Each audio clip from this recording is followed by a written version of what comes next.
माननीय अध्यक्ष महोदय, पिछली सरकार की अदूरदर्शी सोच तथा गलत नीतियों के फलस्वरूप हमें विरासत में बहुत बड़ा कर्जभार मिला है। गत सरकार के कार्यकाल में राज्य पर कुल ऋण भार लगभग दुगना होकर वर्ष 2023-24 के बजट अनुमानों के अनुसार 5,79,781 करोड़ रुपए हो गया है और राज्य का डेट जीएसडीपी अनुपात सामान्य श्रेणी के राज्यों में पंजाब के बाद सर्वाधिक है। इसके साथ ही वर्ष 2023-24 के अंत में राज्य में प्रति व्यक्ति ऋण वर्ष 2017-18 के 36,880 रुपये से बढ़कर 70,800 रुपये हो जाना संभावित है। इसका मतलब कि हमारा कर्ज भार आज की तारीख में दुगना हो चुका है आपकी वजह से।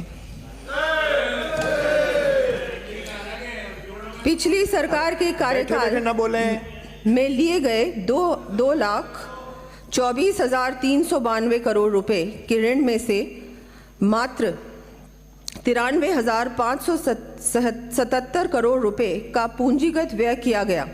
इससे स्पष्ट है कि गत सरकार द्वारा लगभग 60% ऋण का उपयोग गैर पूंजीगत राजस्व व्यय हेतु किया गया, अर्थात प्रदेश के दीर्घकालीन विकास व अर्थव्यवस्था को मजबूत करने की ओर समुचित ध्यान नहीं दिया गया।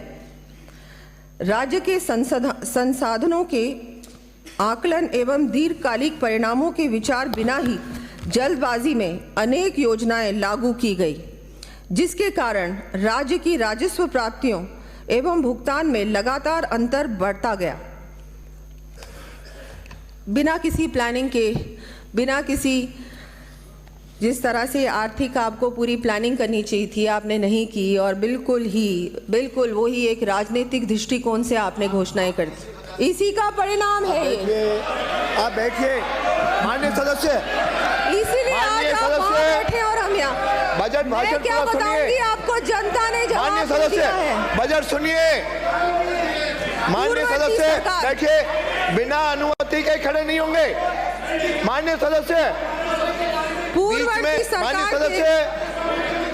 माननीय सदस्य बीच में नहीं, सुन लीजिए, उसके बाद आपका जब मौका आएगा बोलेंगे। आप बैठिए तो दीजिए मुझे। आप बैठिए माननीय सदस्य, आप मुझे बोलने तो दीजिए, अभी तो शुरुआत है। अरे माननीय सदस्य, अभी तो शुरुआत है, ये बहस का आगे देखिए क्या क्या होता है। माननीय सदस्य, बहस का मुद्दा नहीं है।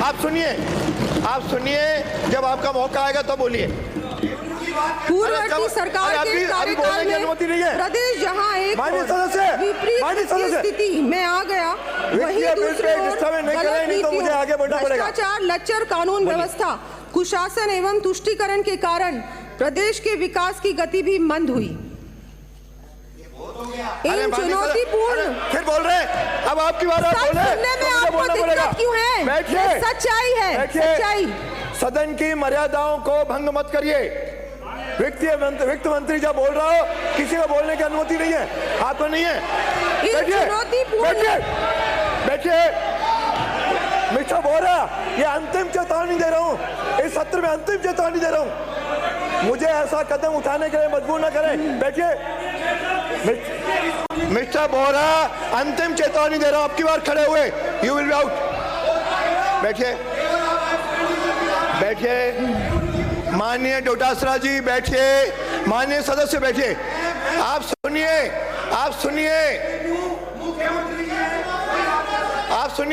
इन चिंतापूर्ण परिस्थितियों का सामना करते हुए आप सुनिए, उसके बाद जब आपका मौका आएगा तो बोलिए।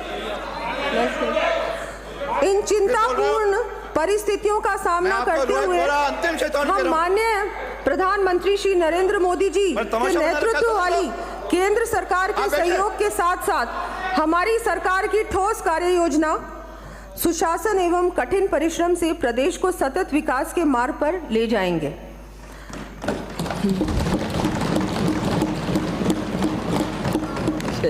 मैं माननीय सदन को यह भी आश्वस्त करना चाहूंगी कि राजस्थान को विकसित, समृद्ध, सशक्त एवं खुशहाल प्रदेश बनाने के लिए किसी भी प्रकार के संसाधनों की कमी नहीं आने दी जाएगी, क्योंकि अब डबल इंजन की सरकार है राजस्थान में। मैं यहाँ सम्मानित सदन को माननीय प्रधानमंत्री श्री नरेंद्र मोदी जी का कथन याद दिलाना चाहूंगी। माननीय सदस्य बीच में खड़े होने की, आप बोलिए, पहले सुनिए, आपको सुनने के लिए जब टिप्पणी आए, जब आपका बहस का नाम आए तब बोलना। हाँ, तब बोलना, मना नहीं है। जब बहस होगी, मैं यहाँ सम्मानित सदन को माननीय प्रधानमंत्री श्री नरेंद्र मोदी जी का कथन याद दिलाना चाहूंगी। पहले कहा जाता था कि इस देश के किसानों की एवं गरीबों की 3 आधारभूत आवश्यकताएं हैं, बिजली, पानी और सड़क। हमने इसमें 2 और चीजों को जोड़ दिया, शिक्षा और स्वास्थ्य। और इन 5 चीजों को प्राथमिकता दी जाए और उन्हें सर्वसुलभ किया जाए तो रोजगार अपने आप पैदा होगा और भावी पीढ़ियों के कल्याण के लिए मजबूत आधार का निर्माण होगा। इसलिए आज हिंदुस्तान के कोने कोने में एक ही मंत्र गूंज रहा है, सबका साथ, सबका विकास, सबका विश्वास और सबका प्रयास।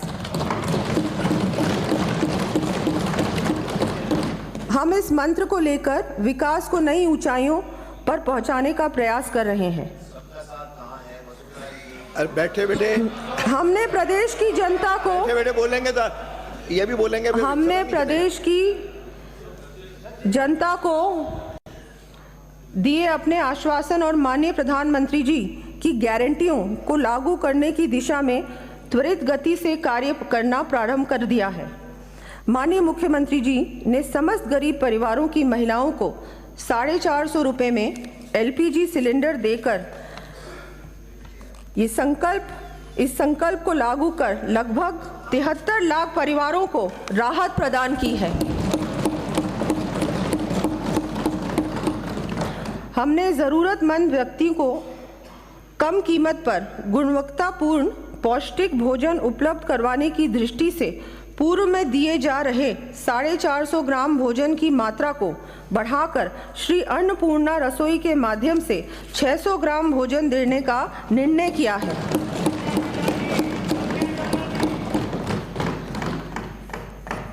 इस हेतु प्रति थाली राजकीय सहायता 17 रुपये से बढ़ाकर 22 रुपये की गई है। इस योजना के लिए लगभग 350 करोड़ रुपए वार्षिक व्यय होगा।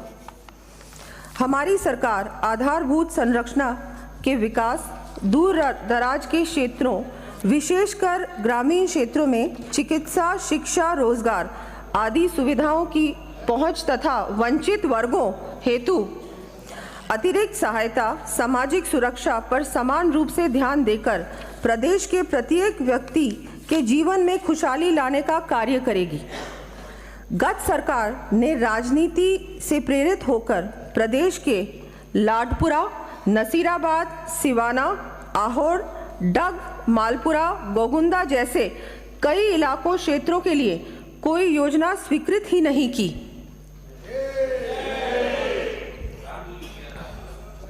अब विकास का क्षेत्रीय संतुलन सुनिश्चित करने की दृष्टि से मैं ऐसे वंचित विधानसभा क्षेत्रों में अतिरिक्त महाविद्यालय, विद्यालय, चिकित्सालय, प्रशासनिक कार्यालय आदि स्थापित अथवा क्रमोन्नत करने के लिए 1000 करोड़ रुपए का प्रावधान करने की घोषणा करती हूँ।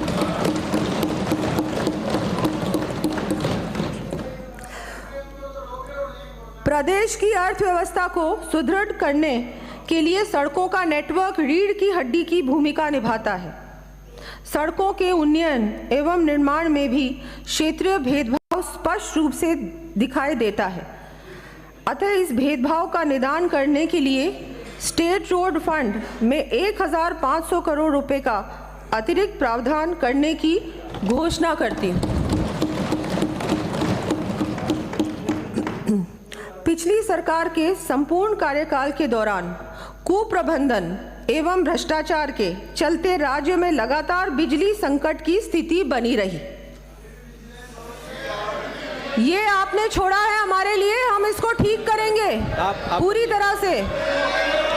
कुप्रबंधन आपका, ये हमको मिला है विरासत में, 5 साल का कुप्रबंधन। अरे आपके मंत्री पढ़ रही हैं भाई। केंद्र सरकार द्वारा वर्ष 2015 में बिजली कंपनियों की आर्थिक स्थिति सुधार कर उन्हें पुनः पटरी पर लाने के उद्देश्य से उदय योजना लाई गई थी। इस योजना के अंतर्गत बिजली कंपनियों का लगभग 62,400 करोड़ रुपए का ऋण भार सरकार द्वारा अपने ऊपर लेते हुए उन्हें इस भार से मुक्ति दिला दी गई थी। गत सरकार की नीतियों, ऊर्जा विभाग तथा बिजली कंपनियों की कार्यप्रणाली के कारण वर्तमान में डिस्कॉम्स पर लगभग 88,700 करोड़ रुपए सहित समस्त बिजली कंपनियों पर 1,39,200 करोड़ रुपए से अधिक का ऋण भार हो गया है। वर्ष 2022-23 के अनुसार राजकीय उत्पादन कंपनी की उत्पादन क्षमता लगभग 8,300 मेगावाट होने के उपरांत भी औसतन 4,800 मेगावाट अर्थात मात्र लगभग 55% क्षमता के साथ उत्पादन हो रहा है। इस कारण प्रदेश में समुचित बिजली उपलब्ध कराने के लिए महंगी बिजली एक्सचेंज से क्रय करनी पड़ रही है। वर्ष 2022-23 में 3,700 करोड़ रुपए से अधिक की बिजली एक्सचेंज से खरीदने के कारण यह अतिरिक्त वित्तीय भार राजकोष पर पड़ा। हम इस स्थिति से निपटने व बिजली कंपनियों में प्रोफेशनल एडमिनिस्ट्रेशन स्थापित करने के लिए समस्त आवश्यक कदम उठाएंगे। इस दृष्टि से प्रसारण निगम में केंद्र सरकार के ऊर्जा मंत्रालय द्वारा जारी दिशा निर्देशों के अनुरूप इनविट टीओटी लाने के साथ ही सभी बिजली कंपनियों निगमों का विशेषज्ञों की सहायता से बिजनेस प्लान तथा 10 वर्ष की अवधि ध्यान में रखते हुए रिसोर्स एडिक्वेसी प्लान बनाकर समयबद्ध रूप से लागू किया जाना प्रस्तावित है। माननीय प्रधानमंत्री जी ने अक्षय ऊर्जा को जन जन से जोड़ते हुए बढ़ावा देने की दृष्टि से अयोध्या में प्रभु श्री राम की प्राण प्रतिष्ठा के पावन एवं ऐतिहासिक दिवस 22 जनवरी 2024 को संपूर्ण देश में 1 करोड़ हाउसहोल्ड्स को सौर ऊर्जा से इलेक्ट्रीफाई करने की महत्वाकांक्षी प्रधानमंत्री सूर्योदय योजना की घोषणा की है।